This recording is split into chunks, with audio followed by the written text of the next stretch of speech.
Hello, नमस्कार।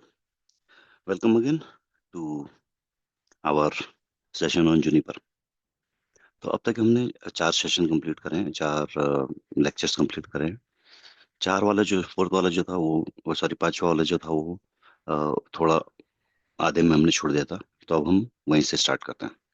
और मुझे उम्मीद है कि आप लोग इसे देख रहे होंगे और आप जूनिपर के लिए प्रिपेयर कर रहे होंगे, क्योंकि अभी तक हम जो एक जनरल नेटवर्किंग के ऊपर बात करते हैं। आई होप कि काफी लोगों को शायद इतनी भी अच्छी नहीं लगी होगी, because all who are already from network background, जो नेटवर्क बैकग्राउंड से, उनके लिए कोई ऐसी नई बात अभी तक आई नहीं है।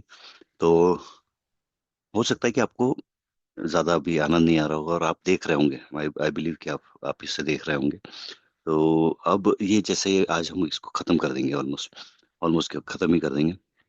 तो वंस इट इज ओवर, जब ये खत्म हो जाएगा तब आएगा असल में Juniper topic. Okay, and that will be really interesting. Okay, तो मैं स्टार्ट करता हूँ इसी बात से।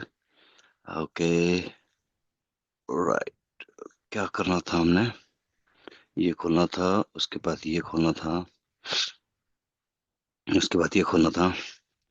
राइट, जब हम ये खोलेंगे तो हमें पता चलेगा कि हम क्या पढ़ने जा रहे हैं। Okay, right.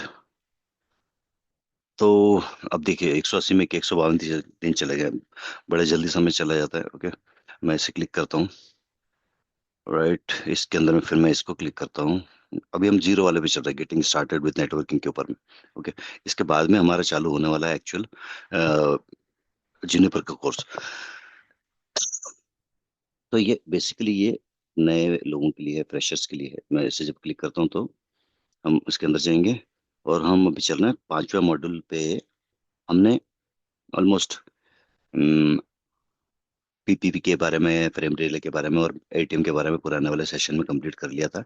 बट हम कैरियर इथरनेट के आसपास हम हमने बंद कर दिया था, because the video was getting really longer. तो इज आस्किंग कि क्या मैं वहीं से चालू करूं, लेकिन मैं नहीं कर रहा हूँ वहां से चालू, ताकि मैं मैनुअली आपको उस जगह से ले जाऊं जहाँ पर हमने छोड़ा था। ठीक है, तो welcome to the pen technology. सबसे पहला लाइन ही था। अब हमने SONET, fibre optic line, PPP ये सब पढ़ लिया था। आईपीसी, आईपीसीपी पढ़ लिया था। एटीएम पढ़ लिया था।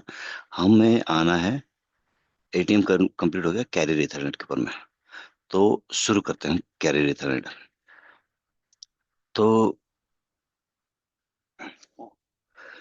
कुछ कुछ कुछ दौर के अंदर, कुछ कुछ समय के अंदर में क्या हुआ है कि नेटवर्क की बैंडविड्थ की जरूरत बहुत पड़ने लगी है, क्योंकि वीडियोस और हाई क्वालिटी वीडियोस और इसके जैसे काफी दूसरे अदर एप्लीकेशंस आ गए हैं मार्केट के अंदर में, जो कि हाई डिमांड ऑफ बैंडविड्थ करते हैं। मतलब उनको बहुत बैंडविड्थ की जरूरत आती है।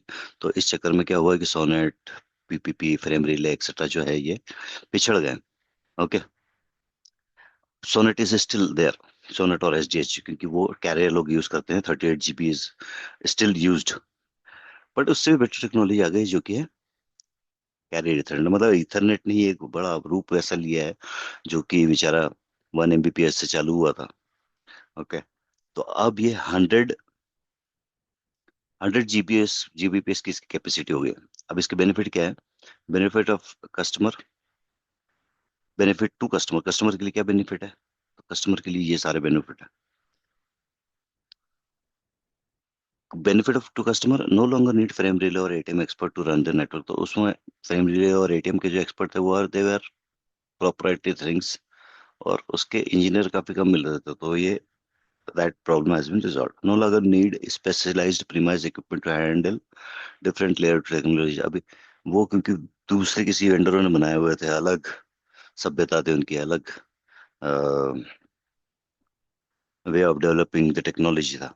तो वो अब नहीं रहा। इथरनेट तो सदियों से, कैसे 70s से इथरनेट जैसा चल रहा है वैसे ही काम कर रहा है। अब प्राइवेट प्रोवाइडर के लिए क्या फायदा है इसका? Can offer multiple service using single interface और कस्टमर। तो क्या है, उसको भी ज्यादा हाईली स्किल्ड इंजीनियर टेक्नीशियन की जरूरत नहीं है, because on the layer one The technology is 10 layer and a layer to go. Okay. Challenge faced in providing Ethernet WAN. Provide same level of service possible with PPP, frame relay and ATM. तो अच्छा, इससे क्या हो रहा है, Ethernet के पास भी challenge है। क्यों क्यों क्यों चैलेंजेस है? क्योंकि मार्केट ने पीपी और फ्रेम रिले और एटीएम की रिलायबिलिटी और उसकी सिक्योरिटी ये सब देखी हुई है। तो उससे बेहतर होगा तभी कोई भी इथरनेट वाला ऑपरेटर जो है, वेंडर जो है, वो अपना मार्केट में अपनी टेक्नोलॉजी का प्रोडक्ट बेच पाएगा। ओके। स्केलेबिलिटी चाहिए। Switch with millions of MAC addresses. तो हो सकता है कि एक लैन के अंदर एक कैरियर इथरनेट के ऊपर में काफी सारे मैक एड्रेस हो सकते हैं, तो वो भी स्केलेबिलिटी होनी चाहिए। अब स्केलेबिलिटी हो गई तो उसके बाद में क्या है, प्रिवेंटिंग लूप। एक इथरनेट का सबसे बड़ा प्रॉब्लम जो है वो है STP, spanning tree protocol. Sorry, in fact problem तो क्या है, प्रिवेंटिंग लूप। लूप बड़े बन जाते हैं उसके अंदर अगर इस तरह का जो सिनेरियो अगर वो दो पीसी में भी अगर बनाते हैं हम, जो दो पीसी में दिखा रहा है ऐसा, यदि आप वो दो पीसी में भी बनाते हो तो क्या होता है कि लूप में क्या होगा, कंप्यूटर की क्षमता बहुत ज्यादा है। आपने देखा था कि वैन के अंदर भी कैसा 8000 multiplied by 64 kbps multiplied by blah blah blah, बहुत सारी चीज मल्टीप्लाई करके 1 mbps 2 mbps 30 30 mbps ऐसी लिंक बनी थी। तो कंप्यूटर तो इससे भी फास्ट है। कंप्यूटर क्या है, ये सारे के सारे इतने पैकेट को वो विद इन नैनो सेकेंड्स आपका एनालाइज कर सकता है और फॉरवर्ड कर सकता है। तो ये ऐसा जब सिनेरियो रहेगा जिस तरह का ये बना हुआ है, इसमें अगर गलती से ये कहीं डाउन पड़ गया, ओके, तो मैक एड्रेस स्टेबल रहती सबके पास में। तो सपोज करो कि ये वाली प्लेस का मैक एड्रेस टेबल यहाँ बताया था इस रास्ते से, लेकिन ये हो गया डाउन। तो यहाँ से यहाँ पहुंचते वक्त इसने क्या बताया था कि ये यहीं से पहुंचेगा। अब क्या होगा, यही वाला गॉसिप जो है बार बार गो बॉम्ब रैंक बूमरैंग होएगा आपस में।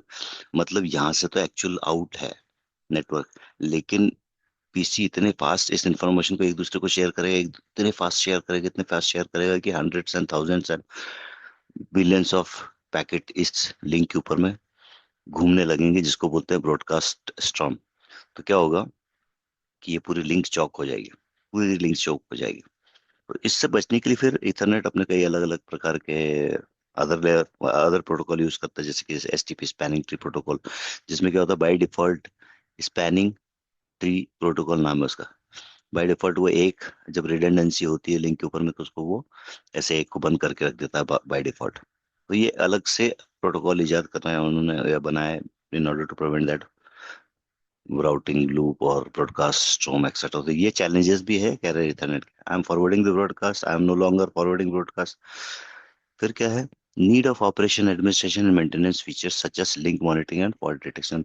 अब ईथरनेट के साथ पे ये एक प्रॉब्लम है कि इसमें बाकी जो बाकी जो टेक्नोलॉजीज है डेवलप्ड बाय अनदर वेंडर्स, वो क्या है, उनके पास में एक जीओआई और सीएलआई मैकेनिज्म है जिससे वो उसकी लिंक पर क्या चल रहा है वो देखकर बता सकते हैं और उसको मॉनिटर कर सकते हैं। ये लेकिन चैलेंज है इथरनेट के ऊपर में कि इथरनेट के ऊपर में ऐसा नहीं दिखता है कि उसके मॉनिटरिंग टूल एकदम अच्छे नहीं है। तो ये सब चैलेंजेस थे। अब ये सारी ऑर्गेनाइजेशन है जो इथरनेट की प्रॉब्लम को सॉल्व करने के लिए काम करते हैं, MEF, IEEE, ITU एक्सेट्रा। और इनके ये आपके ड्राफ्ट बोलते हैं इसको, या रिसर्च पेपर बोल लो आप इनको। तो ये ऐसे बहुत सारी चीजें इन्होंने बनाई है जिसके ऊपर में इथरनेट काम करने लगा है, और it has become very efficient. और ये तीन तो सिर्फ नाम है, ऐसे कई पचासों 100 150 manufacturers, software companies etcetera etcetera काम कर रही है इथरनेट को, कैरियर इथरनेट को सक्सेसफुल बनाने के लिए। और इसी कारणवश वो सक्सेसफुल भी बन रहा है। ठीक है। नेक्स्ट इज, ये भी वही है। अब कौन किस चीज के ऊपर काम करता है, उसके ऊपर IEEE किसके ऊपर काम करता है, provider bridging, provider backbone, IAG connectivity fault management. MEF जो है वो फ्रेमवर्क बनाता है, मेट्रो इथरनेट आर्किटेक्चर का फ्रेमवर्क बनाया है उसने। उसी प्रकार ITU क्या करता है वो इस स्लाइड के अंदर में समझाया गया है, architecture of Ethernet layer network. अब मेट्रो इथरनेट के लिए 3 ईयर मॉडल मॉडल है, रेदर देन 5 लेयर। ठीक है। 3 लेयर में क्या क्या है? ट्रांसपोर्ट सर्विस लेयर, जो कि लेयर 2 और लेयर 1 को डिपिक्ट करती है। Ethernet service frame and application layer से, तो इस तरह से बनाई हुई है। और इस मॉडल में क्या क्या होता है? Support and user application carrier by the Ethernet service provider, ऊपर वाली layer. Support basic layer two Ethernet data communication service, तो ये इसके ऊपर में ज्यादा काम किया गया है। लास्ट है deliver the Ethernet service using various transport technology and media type, तो ये इंटरकॉम्पेटिबिलिटी भी हो गई है इसके अंदर कि एसटीएच के ऊपर भी उसको भिजवा सकते हैं, ओटीएन के ऊपर भी। और IEEE 8021 जो है वो तो खुद ही है इथरनेट का स्टैंडर्ड, तो उसके ऊपर में तो ये it can be carried over a different transport layer service. Okay, इसके सबके अपने अपने एक एक डेटा प्लेन भी है, कंट्रोल प्लेन भी है, और मैनेजमेंट प्लेन भी है। तो मैनेजमेंट प्लेन डेटा प्लेन क्या करता है? Handle data according to logic in place. Control plane क्या करता है? Instruct data plane to how to process. Control plane मतलब राउटिंग। और मैनेजमेंट प्लेन मतलब इसको इसको लॉग इन करने के लिए इस प्रकार की टेक्नोलॉजी को log in, monitoring, etcetera etcetera, ये सब काम करने के लिए किसी डिवाइस के अंदर में हम घुसते हैं CLI कंसोल करके, और कंसोल करते हैं या टेलनेट करते हैं, एसएसएस करते हैं, उस तरह से तो मैनेजमेंट प्लेन का ये काम है। तो इनके आपके अपने अपने ये तीनों अलग अलग प्लेन भी हैं, राइट। अब हम आ जाते हैं MPLS के। This is very very very very interesting topic, very much used, बहुत ज्यादा इस्तेमाल में है सर्विस प्रोवाइडर के अंदर में। MPLS is the core thing, उसको कोर MPLS भी बोलते हैं लोग बाग। ठीक है। अब ये समझने के लिए और इसको पूरी तरह से अच्छे से लर्न करने के लिए अपने आप में सिलेबस है, अपने आप में सर्विस प्रोवाइडर के कोर्स है, जिसका भी जो है JNCIP करके एक अ, वो है, सिलेबस है। ठीक है। JNCI SP, JNCIS SP, JNCIPSP और JNCISP, तो ये टॉपिक बेसिकली उसके अंदर में यूज किया जाता है। अब MPLS है क्या? MPLS एक्चुअल में 2.5 लेयर पर बनी वाली एक टेक्नोलॉजी है। ओके, इसको हम थोड़ा अच्छे से यहीं पर समझते हैं। तो क्या होता था कि पुराने हमारे राउटर जो थे वो काफी लेस प्रोसेसिंग पावर वाले थे, और राउटर का काम क्या है? राउटिंग करना और फॉरवर्डिंग करना। ठीक है। तो जब राउटिंग टेबल बड़े हो जाते थे और ट्रैफिक थोड़ा ज्यादा बढ़ जाता था, तो ये सारा टाइम राउटिंग करने में और फॉरवर्डिंग करने में ही इसका फुल हो जाता था, मतलब it was heavy on processor. तो इसका क्या इन्होंने ऑल्टरनेटिव बनाया इज सेफ करके एक टेक्नोलॉजी है सिस्को के अंदर में, सिस्को एक्सप्रेस फॉरवर्डिंग। तो ऐसे बहुत सारी टेक्नोलॉजी है इसमें, फास्ट फॉरवर्डिंग, मतलब धीरे धीरे इनोवेशन होते रहे। ठीक है। एक जगह पर आकर ये MPLS जो है एक सही चीज पकड़ में आ गई। तो क्या था, नीचे के लेयर पर सब अलग अलग टेक्नोलॉजी थी, फ्रेम रिले, ATM। तो यदि आप ATM की लिंक ले रहे हो तो सिर्फ आप ATM पर ही काम कर सकते हो, फ्रेम रिले के ले रहे हो तो फ्रेम रिले पर ही कर सकते हो, राइट। लेकिन ऐसा कुछ भी नहीं था कि जो इंटर ऑपरेटेबल, कि एक तरफ न्यूयॉर्क के अंदर में हमने फ्रेम रिले ले रखा है और न्यू जर्सी के अंदर में हमने ATM ले रखा है, और जो हमारी कम्युनिकेशन हो रही है वो इंटैक्ट है। ओके। कुछ ना कुछ उसके अंदर चेंज करने के लिए आपको नए डब्बे, नए बॉक्स लगाने पड़ते थे इंटर ऑपरेट करने के लिए। ओके। लेकिन जब MPLS आया तो MPLS ने क्या किया? पहली चीज कि नीचे वाली जो लेयर को है उसको इंडिपेंडेंट कर दिया, irrespective of any layer. 2.5 layer जो है वो सबके ऊपर चलेगी।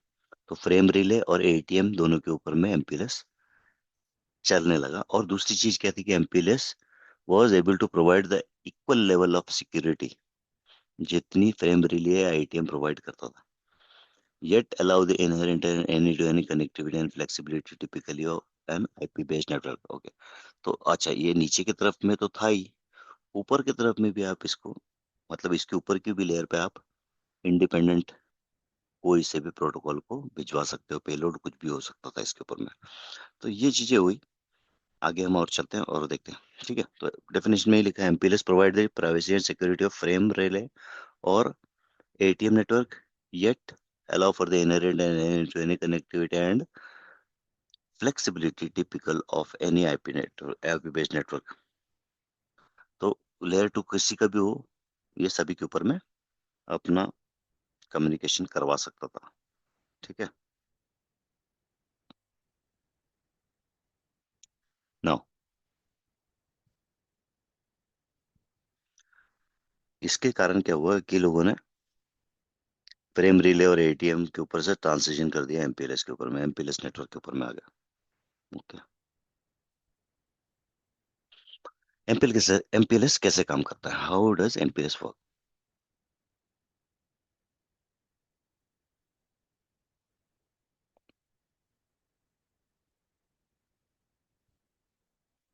तो ये शुरू हुआ, देखिए एमपीएलएस जो है, जैसे कि हमारे पीपीपी, फ्रेम रिले और एटीएम थे, एल टू प्रोटोकॉल थे, वैसे एल टू प्रोटोकॉल नहीं है, जबकि ये है क्या, एक तरह से 2.5 लेयर।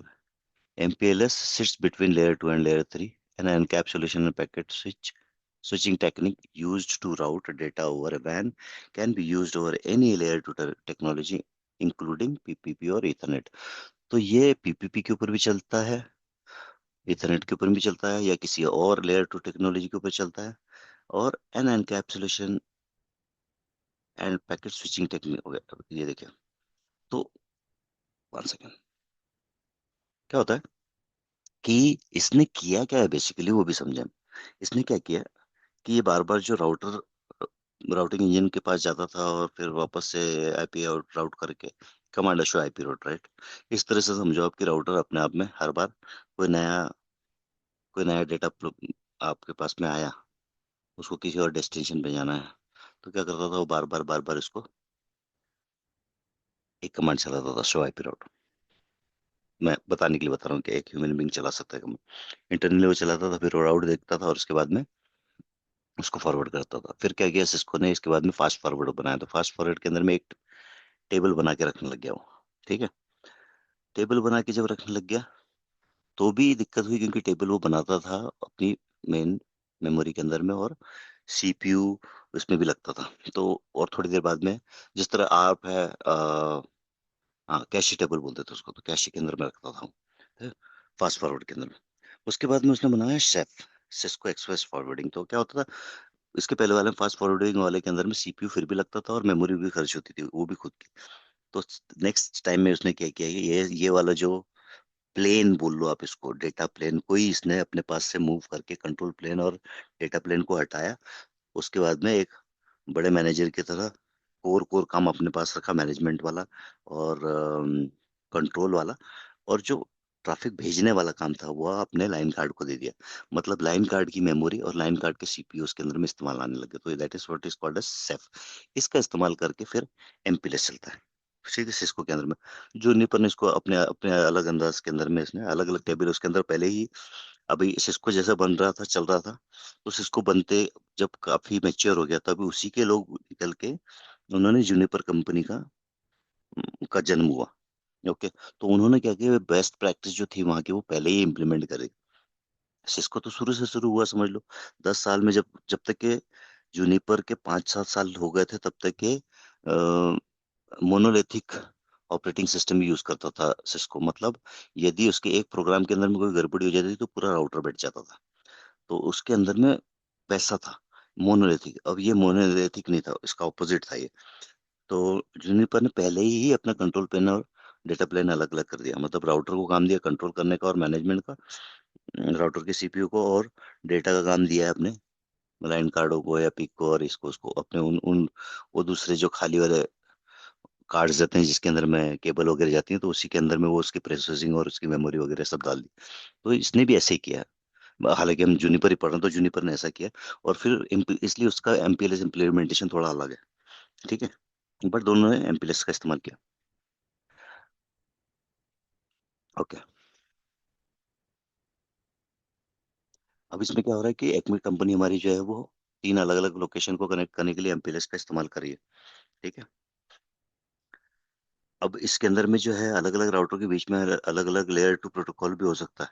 उसके बावजूद उससे कोई फर्क नहीं पड़ रहा है, बिकॉज ओवरले मॉडल के अंदर में उसने क्या कहा है कि अंडरले से उससे कोई मतलब नहीं, लेयर टू की से कोई मतलब नहीं है। एमपीएलएस जो है वो लेयर थ्री पे चल रहा है, और वो सॉरी 2.5 पे चल रहा है, और there is a seamless movement of data over it. Okay, अब मैं अभी तक मैंने वो नहीं बताया आपको कि वो टेबल अब इसने क्या बनाई। इसने बनाई अपनी खुद की एलफिब और फिब टेबल। जिस तरह से उसमें राउटिंग टेबल और फॉरवर्डिंग टेबल होती है, इसके पुराने, जब हम मोनोलिथिक की बात करते हैं या नॉन एमपीएलएस राउटर की बात करते हैं, नॉन एमपीएलएस राउटर क्या बनाता है? वो बनाता है fib, forward information base, and fib and lib. Okay, sorry sorry, FIB, forward information. Okay, routing table और रिब एंड फिब। तो राउटिंग इंफॉर्मेशन बेस और फॉरवर्डिंग इस बताता है। ओके, क्या बनाता है? वो बनाता है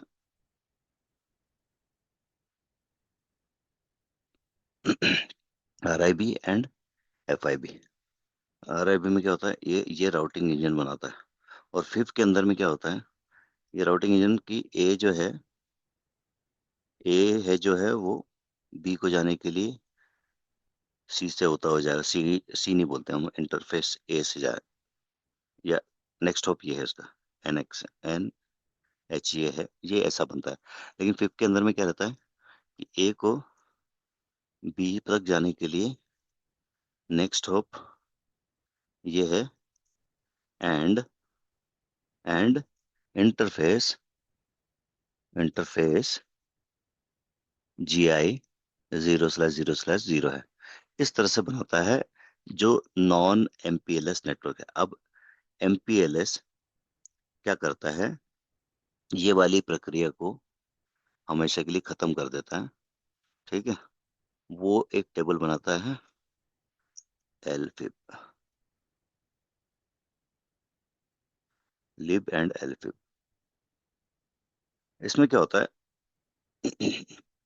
राउटिंग इंजन के पास में अब वो बार बार जाएगा नहीं, वो एक पूरा टेबल ऐसा बनाता है जिसमें लिखता है 24 नंबर लिखा है, 34 नंबर लिखा है पैकेट पे, तो उसका डेस्टिनेशन पैकेट जो है, अम, उसका जो जाने का तरीका है उस पर 56 लिखकर फॉरवर्ड कर दो इसको। फ- बस,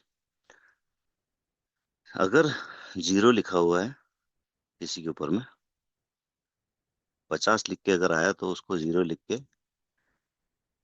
PC को भेज दो। तो वो क्या करे? जीरो लिखा है, इसका मतलब ये हुआ है कि ये इसका डेस्टिनेशन आ गया। तो इसके अंदर में कुछ अलग अलग टर्म्स भी होती है, वो भी आगे आएगी। जब आएगी तब बताता हूँ। ठीक है, कंटिन्यू। अच्छा, इस बात को क्या बोलते हैं? An LSP is unidirectional, each LSP must match with another in the opposite direction. तो समझ लो कि ऐसे router A, router B, router C, router D, router E, router F ऐसा है, और इधर PC1 और PC2 है, PC2 PC1। तो क्या होगा? ये जो पाथ बनाएगा उसको बोलते हैं LSP, label switch path, LSP बोलते हैं इसको। ठीक है, LDP में भी शायद आपको LSP वर्ड टर्मिनोलॉजी मिलेगी। तो ये लेबल पाथ जो है, ये पहले से बना के रख लेता है। अब जब भी पैकेट आता है किसी पर्टिकुलर इंटरफेस से, सपोज GI 0/0/0 से आया, तो वो क्या करता है? जैसे 46 दिखता है यहाँ पर, ये वाला इंटरफेस, इनपुट इनकमिंग इंटरफेस, तो यहीं पर ये प्रोसेसिंग करके इसको 54 लिख के CPU के पास नहीं गई चीजें, GI 1/1/1 पे भेज देता। तो फास्ट फॉरवर्डिंग हुई, ये तो है ना, इसमें टाइम नहीं लगा। अच्छा, ये भी एक रिलेटिव टर्म है, फास्ट हो गई और स्लो हो गई। तो रिलेटिव टर्म इसलिए है क्योंकि पहले राउटर इतने फास्ट नहीं थे, अब राउटर हाउस पावर है। तो राउटर राउटर नहीं रहे अब उस जमाने के कंपेरिजन में। उस जमाने में एक हाउस पावर अगर रहा होगा, तो आज 10,000 हाउस पावर के राउटर बन गया। अगर MPLS नहीं भी होता तो भी मस्त चलता था। लेकिन क्या है कि एक बार टेक्नोलॉजी बन गई तो उसका इस्तेमाल हमको करते रहना। और ये MPLS टेक्नोलॉजी क्या है, जब तक के इसके कोई ना कोई उपयोग रहेंगे, जैसे कि वीपीएन बनाते सकते हैं इसके ऊपर में, आरएसवीपी यूज कर सकते हैं इसके लिए, है ना, इसके अंदर में। ओके, तो ये जो दो तीन सर्विसेज पैदा हुई है टेलीकॉम में, ये ह्यूजली यूटिलाइज है और इनका काम अभी भी चल रहा है। इसका भी एक्सटेंशन आ गया है जिसको बोलते हैं सेगमेंट राउटिंग या फिर SRv6। तो आने वाले समय में, sorry, आने वाले समय में हो सकता है कि लोग इस पे मूव कर जाएं, लेकिन ये ऐसा नहीं है कि एकदम टोटली अलग है। एमपीएलएस का ही, जिसने एमपीएलएस को बनाया था, इसकी बहुत बड़े दो किताबें हैं, मैंने पढ़ी थी SRv6 की। तो जिस जो रिसर्च साइंटिस्ट वगैरह जो यूरोप में इसके ऊपर काम कर रहे थे, वही साइंटिस्टों ने इसका निर्माण किया है। तो उसकी जो फॉल बैक्स हैं, उसकी जो कमियां थी एमपीएलएस की, वो इसके अंदर में सेगमेंट राउटिंग और SRv6 में हटाई। जैसे कि एमपीएलएस के अंदर में या नॉर्मल राउटिंग के अंदर में हम सोर्स बेस्ड राउटिंग नहीं कर सकते, मतलब सोर्स के अनु के हिसाब से डेस्टिनेशन की तरफ जाने का रास्ता तय नहीं कर सकते। वो सबसे बड़ी लिमिटेशन SRv6 के अंदर में कंप्लीट खत्म करी है। Right, right. चलिए आगे चलते हैं। ओके, तो ये एक तरफ का रास्ता रहता है एलएसपी। तो इधर से जाने का रास्ता इधर बना है, तो इधर से वापस आने का भी एक रास्ता बनेगा, तो दो रास्ते बनेंगे, one way traffic. For simplicity we are only going to show you LSP for each location. तो इसके अंदर में अलग ऐसा नहीं दिखाएंगे, लेकिन है सच्चाई है। ठीक है, आपको अगर याद हो तो फ्रेम रिले में भी ऐसा ही हुआ था, राइट। तो this was this was the best of, उसको बोलते हैं पैकेट स्विचिंग, सेल स्विचिंग, सबका बेस्ट निकाल के एमपीएलएस बना। एटीएम और फ्रेम रिले के बेस्ट, ईथरनेट के लिए बेस्ट, ये सबका कॉम्बिनेशन है। ठीक। एलएसआर किसे बोलते हैं? Level switching router. इसके अंदर राउटर को एलएसआर बोलते हैं। एमपीएस टोपोलॉजी में राउटर ही जो होते हैं LSR, label label switching router कर क्या रहे हैं ये? अब राउटर क्या कर रहा है? राउटिंग और फॉरवर्डिंग तो नहीं कर रहा है। कर क्या रहा है ये? अब कोई भी चीज जो आती है उसको फॉरवर्ड कर रहा था, इसलिए एलएसआर नाम रख गया। अब इसमें एलईआर क्या होता है? Label edge router. जो राउटर अपने सोर्स और डेस्टिनेशन के अपस्ट्रीम और डायरेक्टली, उससे बोलते हैं एलईआर, लेबल एज राउटर। ठीक है। तो एलईआर क्या होता है? वो एक स्पेशल काइंड ऑफ एलएसआर होता है, जो कि रिस्पॉन्सिबल होता है अप्रोप्रिएट एसएमएल। तो यहाँ पर लेबल लगना और लेबल निकलने का काम यहाँ होगा, बाकी सब जगह स्वैपिंग होगी। ठीक है, तो ये they have their own importance, they have their own importance, sorry. Okay, MPLS term, the incoming the incoming frame can be encapsulated as Ethernet, PPP और another format। अब क्या करेगा ये? इसको इस तरह से हटाएगा और यहाँ पर लगाएगा एमपीएलएस का लेबल। अब एलईआर को कैसे पता चलेगा कि कौन सा लेबल किस बात को लगाना है? तो ये आगे बता रहा हूँ। ठीक है।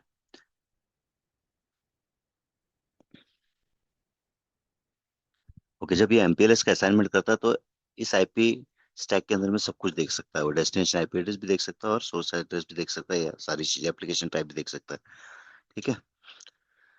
तो इन चीजों के ऊपर बेस्ड ही वो एलईआर लगाएगा। डेस्टिनेशन आईपी एड्रेस के ऊपर में destination IP network and application type, source and destination IP network, specific QS. तो इसके अंदर क्यूएस को भी इंपॉर्टेंस मिल रही है। ठीक है।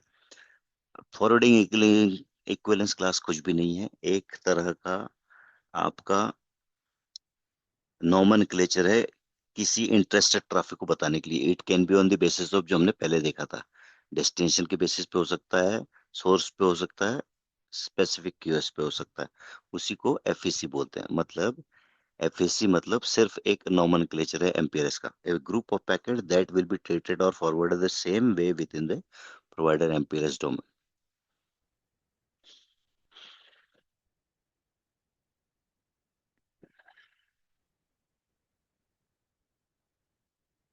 रास्ता देखो, ये कि कुछ को उसने इधर से इधर भेजा, इस रास्ते को छोड़ के उस रास्ते से पहुंचे, लाइक द होल एलएसपी जो बनी हुई रहती है एलईआर पर दिखती है, जो उसे कि यहाँ से यहाँ जाना है उसको, वो सारी की सारी डिपेंड करती है इस एफईसी के ऊपर में।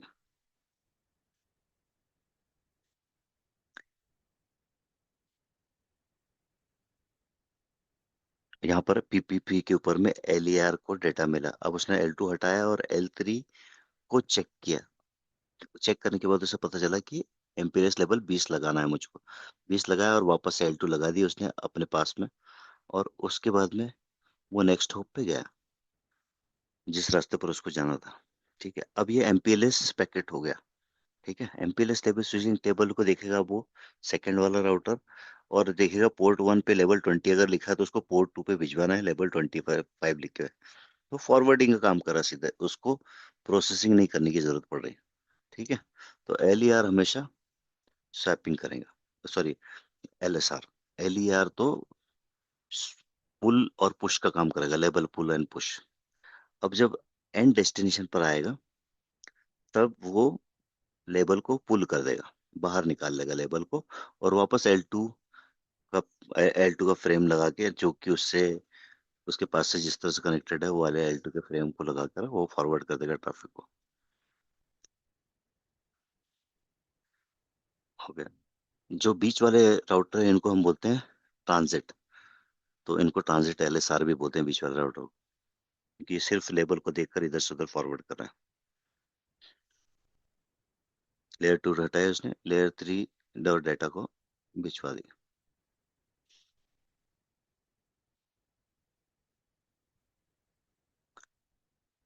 जो फ्रेम थी सपोज उधर इथरनेट था, इथरनेट पे लगा दिया, इधर पीपीसी भी निकला था और इधर इथरनेट था, तो उसने इथरनेट की फ्रेम लगाया, उसको फॉरवर्ड कर दिया।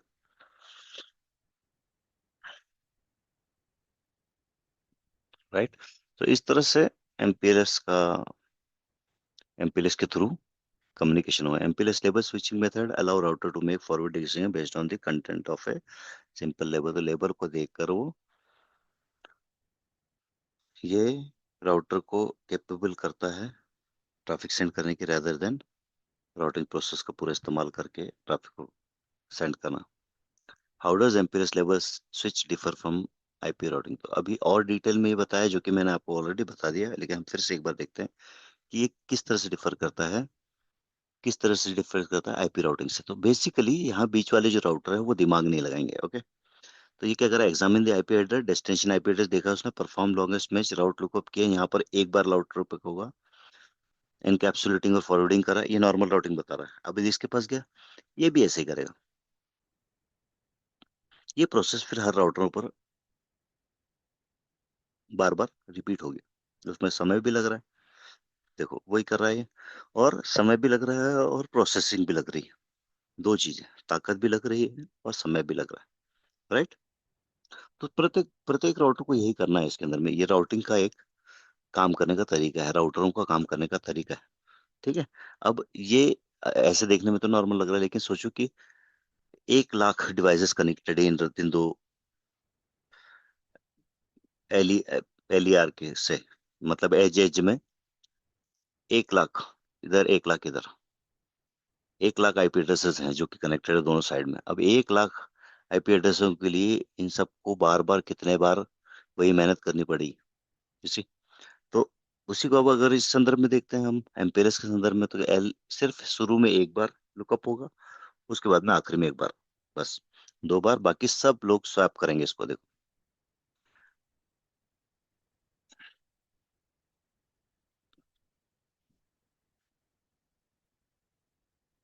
उसने एफईसी के हिसाब से उसने एक एलएसपी चूज करी, उस एलएसपी पे पॉकेट ट्रांसफर कर दिया। अब बाकी सब क्या करेंगे, हेडर पे देखेंगे और लुकअप करेंगे और स्वैप कर देंगे। देखेंगे उस टेबल पे कि 24, उस टेबल में देखेंगे कि 24 लिखा था इनकमिंग पे, तो आउटगोइंग पे 54 रहेगा।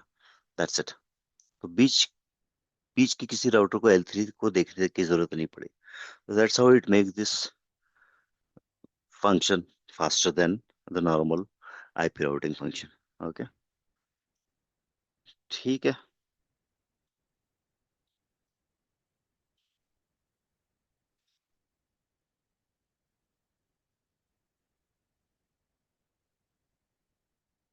वही बताया हुआ बार बार कि it is better and faster than the normal process. MPLS का हेडर किस तरह से होता है, तो 20 बिट एमपीएलएस लेबल, एमपीएलएस का भी एमपीएलएस लेबल है, इसको शिम हेडर भी बोलते हैं। ये लेयर 2 और लेयर 3 के बीच में ये फंसा देगा।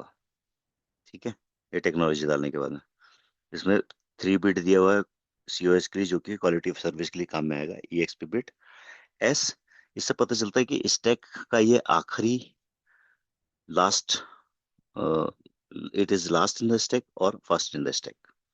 ओके, ये देखो bottom of the stack bit जो है ये, बाकी तो आपको ये नंबर पता चला गया। ये quality service, A packet can have multiple level, मतलब क्या होता है, एक, जब आप कॉम्प्लिकेटेड सर्विसेज के ऊपर जाते हैं तो हो सकता है कि दो अलग अलग लेवल लगाने पड़ते हैं। एक लेवल होता है डेस्टिनेशन के और दूसरा होता है क्वालिटी सर्विस के लिए। क्वालिटी ऑफ सर्विस के लिए जो है वो वो वाला लेवल जो रहेगा वो अंदर रहेगा, और जो ऊपर रहेगा वो रहेगा डेस्टिनेशन वाला। तो डेस्टिनेशन वाला एंड होस्ट तक के जाते जाते हर बार चेक होगा वो लेवल, और जब आखिरी में पहुंच जाएगा तो लास्ट वाले LER को जरूरत है उसको चेक करने के लिए, और वो क्वालिटी ऑफ सर्विस चेक करके उसके लिए जो बेस्ट चीज होगी वो देगा। राइट, तो जब लेवल ज्यादा होते हैं, एक के ऊपर एक दो लेवल होते हैं या दो से ज्यादा होते हैं, तो तब ये काम आता है। बॉटम ऑफ स्टैक बताता है packet can have multiple level, this bit indicate whether an IP packet or another MPLS header follows the current MPLS header. If the bit is set to 1, an IP header is next. If bit is set to 0, another MPLS header follows. तो अगर यहाँ 0 लिखा रहा तो समझो कि एक और हेडर इसके अंदर में है, मतलब दो हेडर का समूह है। टाइम टू लीव भी कॉपी किया हुआ इसके अंदर IP के लिए। MPLS सर्विसेज कौन कौन सी है अभी देखिए, MPLS layer 2, layer 3, VPN, virtual private LAN services. देखो इतनी सर्विसेज जो है जो कि generally general employees, employee staffing engineering employee, so इसलिए ये बहुत इंपॉर्टेंट है आज की तारीख में भी employees network management. Okay,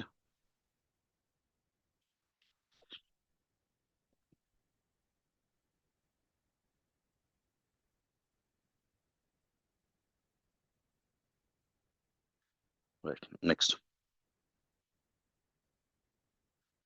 MPLS L3 VPN के बारे में इसके अंदर में कुछ जानकारी दी हुई है जो कि आउट ऑफ स्कोप है, लेकिन जस्ट हैव अ लुक।